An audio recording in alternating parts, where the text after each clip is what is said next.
Movie legit opens with 9 seconds of silent black screen. Movie's got balls the size of fucking Jupiter. Reading. It's not like they didn't cover this in the first Hellboy. I know this is for the 5 people in the audience who didn't see the first one. This is akin to describing the rise of Carrot Top before you watch Chairman of the Board. You have to be asleep when he comes down the chimney. Still doing the Santa bullshit when your kid is a red-ass Hellboy freak of nature that clearly upends the universe and Santa and literally everything. But at the dawn of time... More reading. Movie suddenly turns into a much darker version of Coraline. And if I remember correctly, Coraline is already pretty damn dark. A golden mechanical army. 70 times 70 soldiers. Because 70 times 70 is 4,900. So, need I say more? Who reads bedtime stories while the kid is brushing their teeth? How can they even hear you properly? And King Balor's heart grew heavy with regret. What do you mean? Isn't this exactly why he commissioned the Golden Army to be built? To win? At what point in the story did we hear King Balor wanted to win wars, but in the nicest way possible? And divided the crown in 3 pieces. 1 for the humans, and 2 for himself. What about the pieces for the Dwarf Lords in their halls of stone, though? So, the Golden Army lay dormant. The king, who doesn't think the Golden Army should ever be used again, decides to lock them up deep inside the earth, and keep pieces of the crown that controls them lying about, assuming no one will ever use it again. But you can't bury evil, dude. He still found the ET Atari 2600 cartridges. Silent, still, and indestructible. My first boner in a nutshell. I thought Khal Drogo killed Danny's brother. This training might be impressive, if it didn't cut about 12 times during 2 simple moves. There's so much coverage during this, it makes me wonder if the shooting of this scene took 3 days. He's fabulous! Are we holding auditions for Broadway's Frozen? Cast this motherfucker. What? He's not auditioning? He's just doing what his character does on a normal Tuesday? The hell? So wait, this asshole trains in open view of subway trains? I'm sure he could easily kill whoever wants to confront him about it, but it looks like nobody's noticed. Why did the lights go out but the computers only went to static? And how does a computer go to static when the power goes out anyway? Because if you say battery backup, then I reply, that wouldn't be static then. It would just stay on the desktop or whatever program was open, goddammit. I am Prince Nuada, Silverlance, son of King Balor, and I am here, sir, to reclaim what is rightfully mine. Holy shit, Blackwood sure does know how to drive up the price for their most coveted items, don't they? None of these people run. Bureau for Paranormal Research and Defense, guarded by 4 dudes and 2 dogs. That's vicious. They cost me a fortune and they show up on YouTube. God, I hate YouTube. This guy would later become president of YouTube. Washington, they're wondering if I've got this stuff. You think I have an easy job? This Tambor performance is copy-pasted from the one he gave us in Muppets from Space, and neither one is very good. Men in Black called. It beat you to this tentacles in the background joke by a good 11 years. I guess this domestic fight between Cruel Intentions and The Last Supper is supposed to be funny, but if it gets this bad, how has no one died from the collateral damage of this romance? And an 8-track? An 8-track, Red? She's mad at him for having an 8-track, and honestly, relationship woes in movies have never been lazier. Come on, kids, you can come out now. That's right, it's all over. Your girlfriend is still on fire, though. Hell demons fighting hell demons using guns. Awesome. This is basically Underworld with more color. That's not the problem. What is it? Not now. If Hellboy has watched any movies, he should know that his girlfriend is officially pregnant. Like, this conversation is a big plus sign. That's how much of a pregnancy test this scene is. Have you noticed the floor? Oh, crap. No one noticed this before now? But they do go for the teeth first. Huh.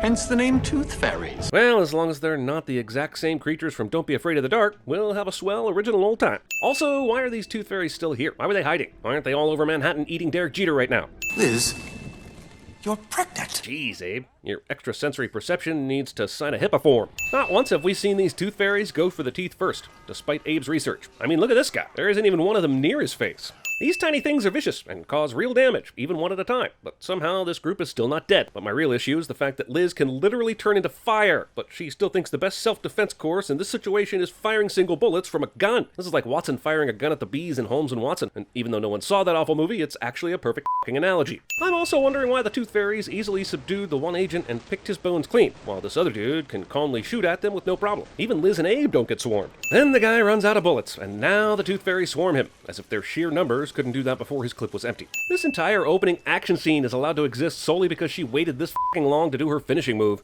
I'm not sure if anything really sinful is happening in this scene, but I am gonna sin all these same color umbrellas people brought, like the umbrellas of Cherbourg had a 2-for-1 sale on black umbrellas. The prince is about to walk into a council chamber for magic creatures such as himself, and it remains hilarious to me that all of their important places are next to subways, as if nobody would ever stumble on this by accident.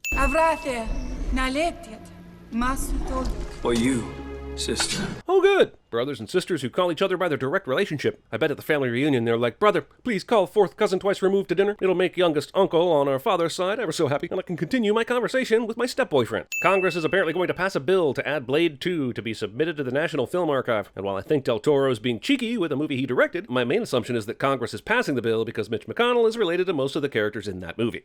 Me. God damn. Even a character with eccentricities that loves TVs would not have this steampunk curved TV wall. This is just a cool shot, and I love cool shots, but you could have had a cool shot even if you only had one TV, I bet. Also, some of these aren't even TVs. That is a fucking space helmet that just happens to have a TV inside it. Shut up, babe. You might think she's anxious about maybe being pregnant, but I think she's anxious about maybe being pregnant with a hellspawn baby with horns, because, hello, buddy, did you hear me say horns? Every scene with these evil assholes feels more like a deleted scene from Twilight or The Fifth Element than an actual scene from this movie. Is an Ada not note on Nelknid in Doheny? The truce was that humans would stick to the cities, and the magical creatures would rule the forest. So what happened to that? Didn't the humans effectively end the truce the first time they tried deforestation? I've seen Prince Nuada training and killing people, and I know he's fully capable of taking out multiple enemies. The problem is, I just don't give a shit.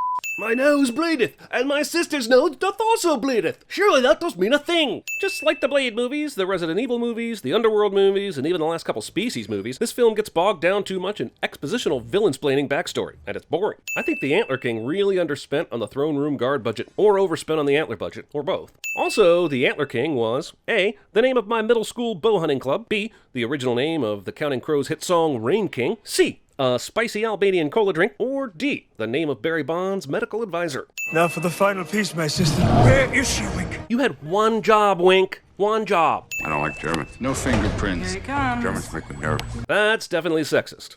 Teleplasty, by which an ectoplasmic medium, such as Dr. Krauss, can control inanimate things. Oh, I mean, Jesus. If German Peter Griffin here can temporarily reanimate dead things, then why isn't he used on almost every murder case known to the world? We already looked there. Yes, you have, but not with me, Agent. Amazing the US government didn't try and contact Johann Strauss about finding the troll market before now, considering that they looked for such a place countless times before giving up. Look, I know it's New York City and there are a lot of people about, but at 3:30 in the morning, there is certainly not a full complement of traffic as shown here. In 1878, Emil Schufftein designed and built these. 4 crystal diopters that penetrate that effect and reveal the true nature of things. This movie could have saved a lot of time with an early yada yada warning if all the exposition is going to be this useless. Man, Ben Franklin's National Treasure glasses were way more powerful than Nicolas Cage realized. Open it, Lucy. I will not. It's unconscionable. If Johann had a better way inside the troll market this whole time, why didn't he just say so? Why not try this first, then see if Lucy would talk? This not Diagon Alley goes on for some time. In about 10 minutes, this will be the thing that allows Hellboy to win. But why is this grinder thing here? Even if it disposes of trash or whatever it does, this is a clear hazard. Unguarded, just begging for a troll lawsuit that doesn't involve patents this time. Red, there's something really important that I need to tell you. She's talking about her pregnancy, and I'm just suggesting she would not even consider telling him about that over a party line radio frequency during a goddamn mission. The royal seal. Good God. If Prince's sister is trying to blend in and knows showing off her bracelet could blow her cover, why didn't she simply take it off or wear some gloves? I'm not a baby, I'm a tumor. That's just what a baby would want me to think. Your father left you this map. You know that Golden Army thing that your brother is looking for and has no idea where it is, and everyone would be better served if it was never found? Great idea to find a secret map to it that only you know about so that you can find it and see if the Golden Army is still where your father left it, I guess? Well, nobody will ever follow you or steal the map, so who cares? As you were learning about me, I couldn't help but learn a bit about you myself. Jesus, they're attracted to each other now because they both have ESP? I can't tell if this is the Lobster 2 or the Shape of Water 2, but either way, there's gonna be a lot of really f***ing weird seafood sex. Kill him. You mean Prince Nuada discovered something that can decipher the pronoun game? There are at least 3 hymns here, but apparently this thing knows he means Hellboy. Also, was there any reason why Prince Badass here even needs a sentient jumping bean to do his job? The editor does about 75% of it, so why does he need any more allies? A giver of life and a destroyer. Huh? A forest god. Almost makes you wonder why Prince Nuada even needs a golden army when he has stuff like this at his disposal. I'm gonna get me big baby. A gun so badass it needs to be saved instead of used all the time. By all means, Hellboy, feel free to move at a glacial pace. Why did the elemental even go after the car? What does it see in the car that it needs to be destroyed, but Hellboy can calmly talk to a baby right next to it without as much as a swipe in his direction? Also, of course, he needed to save the baby. How else is Liz going to know that Hellboy, who is a terrible frat boy of a person, might be a good father? What the f***? Back on the ground, he could have just handed the baby to a number of people, but he climbs up here and tosses that f***ing baby in the air for laughs. No one will be seated during the long, slow, painful death of the elemental forest god, who was in this movie for a whole 3 minutes, and we're supposed to feel some sort of melancholy over its destruction. What have you done to my baby? Baby's fine. You freak!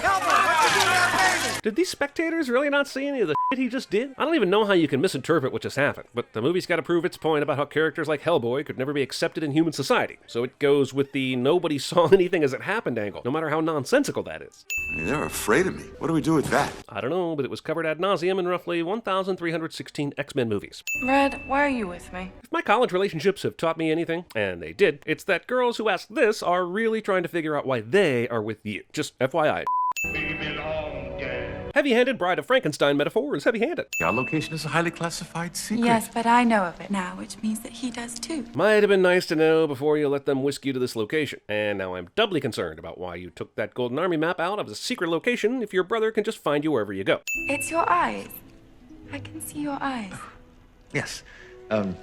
Just trying a new look. Skip! Hellboy taking a shower is the least necessary scene ever put to film. That shower scene in the Bomb movie where Stallone and Sharon Stone standing up, that is more realistic than this, more interesting than this, and sexier than this. This Hellboy shower scene. I understand when the BPRD needs to label things like secret documents and whatnot, but towels? Hellboy looks disgusted that he can't take another sip from this Tecate product placement, but there are literally cases full of them in his locker, and another unopened six-pack on the bench behind him. You only knew what I am going through. Movie goddamn motherfucking has time for this. When a woman is mad about something, but she's really mad about something else, you can't ask, because then they get angry because you had to ask. Hellboy makes the mistake of trying his 1980s stand-up material on Abe, and therefore doesn't get the correct feedback to try it out in front of that notoriously tough Caroline's crowd. If you hurt him, you hurt the princess. Amazing that one guy who was in love with said princess has the final say on this matter, and no one at the secret paranormal organization run by top-level G-men overrides it for the greater good. Okay, sure, Hellboy can't hurt the prince because that will hurt the princess, but why can't all these FBI guys surround him and put cuffs around him? Iwata is strong, but he doesn't have the kind of strength where he could break free of handcuffs. He hasn't shown any propensity for magic either, so he's just kind of a dude, right? Immortal, badass, but just a dude. You will find the missing piece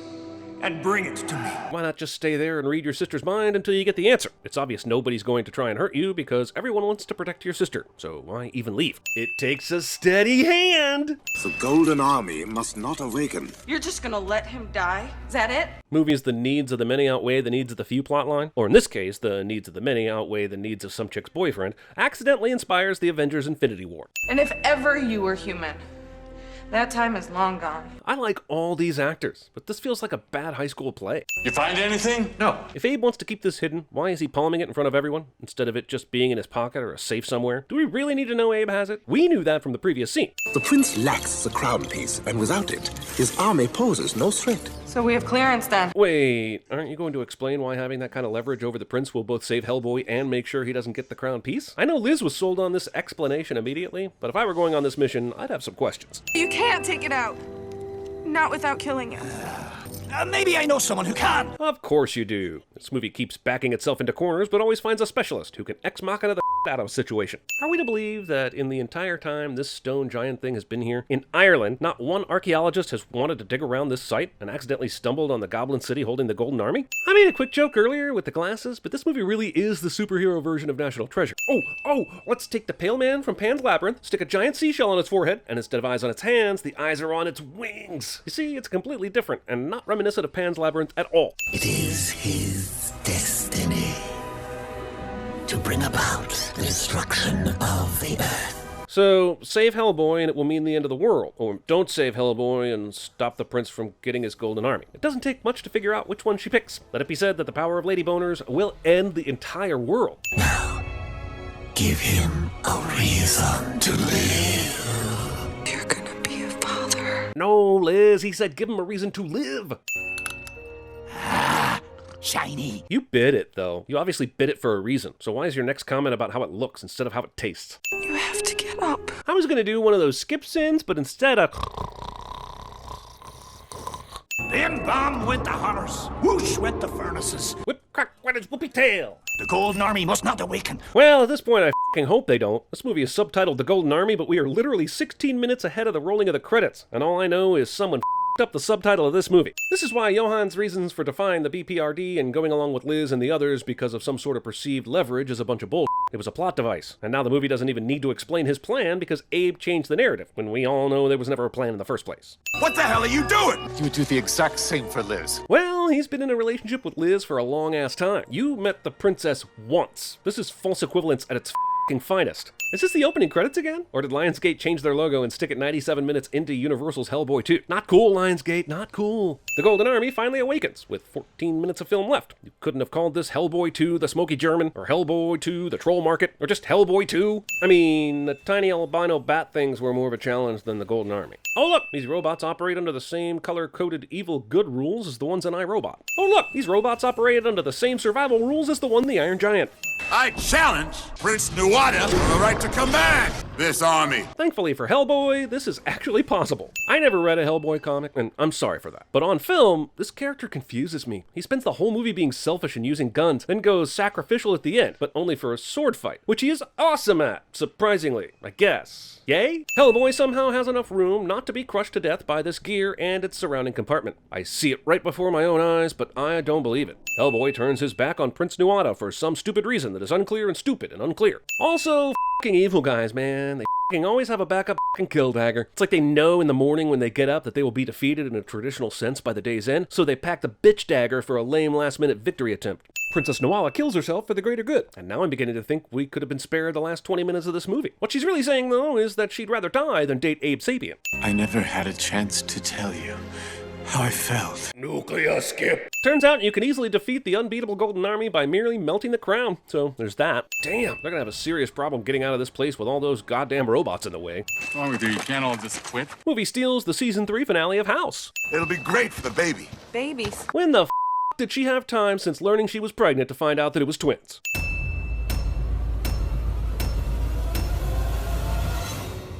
Again. Bow to the Queen of Slime, the Queen of Filth, the Queen of Putrescence. Invisible. In and out. Hey, it's me. Here in the walls. I'm not a baby, I'm a tumor. It's not a tumor. Disturbs my slumber. So you put out a book called The Ables in 2015. And now you're putting out a book this year, in 2019. Yeah. And it's called The Ables, right? Yeah, I am. So, is it like the same book, or what? You may remember some typos and inconsistencies in the first version. Yeah, I made fun of you for it. Yeah, I know. I still have that I can't spiel t-shirt that you got. So then why should I buy this thing then, huh? You shouldn't. Okay. No, God, no. I hate it. But the average person? Yeah. There's pre-order bonuses, including a comic book that I wrote that Jeremy Simser is drawing. And, there's a host of... I've already written the second one and sent it off to the editor. Oh, Abel's 2. Well, that's not the title, but... Yeah, so what's the title then? Strings. Alright. And just to be clear, you did not already self-publish Strings in 2015 with a bunch of typos and inconsistencies, right?